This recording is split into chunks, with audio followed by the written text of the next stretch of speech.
आपण सकाळी उठल्यापासून ते रात्री झोपेपर्यंत स्मार्टफोनवर अवलंबून असतो.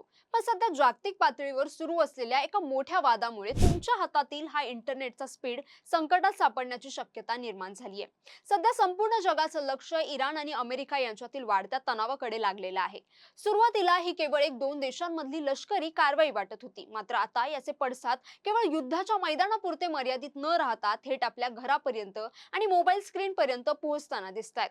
तेल संकट आणि जागतिक बाजारपेठेतील घसरणीनंतर आता सर्वात मोठी चिंता इंटरनेट सेवांबद्दल निर्माण झाली आहे. इंटरनेट हे हवेत किंवा उपग्रहाच्या माध्यमातून चालतं असा अनेकांचा समज होता, पण वास्तवात जगातील 99% इंटरनेट हे समुद्राच्या तळाशी बसवलेल्या महाकाय फायबर ऑप्टिक्स केबल्सच्या जाळ्यावर चालतं.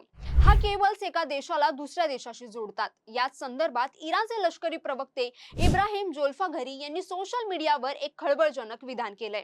त्यांनी म्हटलंय की आम्ही आता इंटरनेट केबलवर शुल्क लावणार आहोत, म्हणजेच समुद्राच्या खालून गेलेल्या इंटरनेट केबलचा वापर करण्यासाठी आता टेक कंपन्यांना इराणला पैसे मोजावे लागू शकतात. समुद्रातील स्ट्रेट ऑफ होर्मुझ हा भाग केवळ कच्च्या तेलाच्या वाहतुकीसाठीच नाही, तर जागतिक इंटरनेटसाठीही अत्यंत संवेदनशील आणि महत्त्वाचा मानला जातो.